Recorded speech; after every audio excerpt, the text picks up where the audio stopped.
اسلام پاکیزگی کا درس دیتا ہے. ان اللہ یحب التوابین و یحب المتطہرین.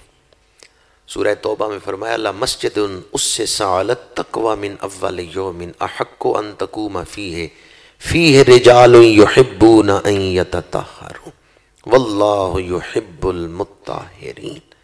فرمایا مسجد قباء کے نمازی ایسے ہیں جو صاف ستھرا رہنا پسند کرتے ہیں. اتنی ترقی کر کے بھی چائنا والے لوگ گندگی کھا رہے تھے اور میرے آقا کریم نے 1400 سال پہلے عرب کی سرزمین پہ کیسا معاشرہ قائم کیا ہے. فیہ رجال یحبون ان یتطہروا. مسجد قباء کے نمازی ایسے ہیں جو صاف ستھرا رہنا پسند کرتے ہیں.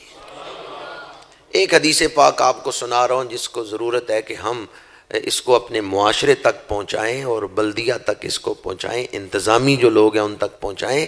میرے آقا کریم نے فرمایا اتقوا اللعانین، جو لعنت والے کام ہیں ان سے بچو، لعنت والے کاموں سے بچو. صحابہ نے عرض کیا یا رسول اللہ وہ کون سے کام ہیں جن کے کرنے سے اللہ پھٹکار نازل کرتا ہے اور لعنت برستی ہے؟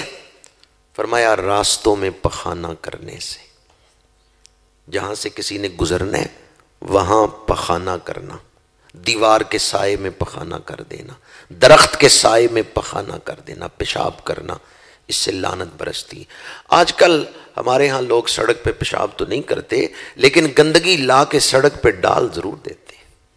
آپ کے شہر کا تو مجھے نہیں پتا، گجرات کا بھی آ کے دیکھیں اتنے اتنے ڈھیر گندگی کے لگے ہوئے. اس قدر گندگی کے ڈھیر سڑکوں پہ پڑے ہوئے ہیں. گھر سے گندگی نکال کے لوگ سڑک پہ ڈال دیتے ہیں. اور حدیث پاک کیا ہے؟ میرے آقا کریم نے فرمایا کہ لعنت والے کاموں سے بچو. یہ لعنت والے ہم مسلمان جنہوں نے دنیا کو صفائی کا درس دینا ہے ہم خود ہی سے غافل ہیں. اسلام برتنوں کو صاف رکھنے، بستر کو صاف رکھنے، لباس کو صاف رکھنے، بدن کو صاف رکھنے اور دل کو پاکیزہ رکھنے کا حکم دیتا ہے. فرمایا جس گھر میں جنبی شخص ہو جس پہ غسل فرض ہے اس گھر میں رحمت کا فرشتہ نہیں نازل ہو.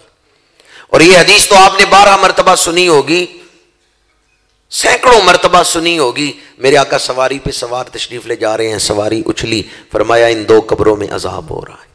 اور عذاب کی وجہ کیا تھی؟ ایک آدمی چغلی کرتا ہے اور دوسرا پیشاب کے چھینٹوں سے اپنے بدن کو نہیں تھا بچاتا. اس وجہ سے قبر میں عذاب ہو رہا ہے.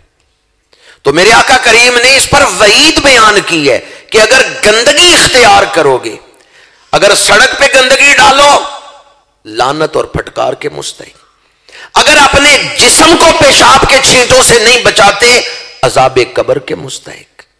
تو اسلام پاکیزگی کا درس دیتے ہیں، طہارت کا درس دیتے ہیں. صبغت اللہ، اللہ کا رنگ چڑھاؤ، اللہ پاک ہے، ہمیں پاکیزگی اختیار کرنے کا حکم. اور ایک حدیث پاک میں فرمایا الطہور شطر الایمان، طہارت نصف ایمان ہے.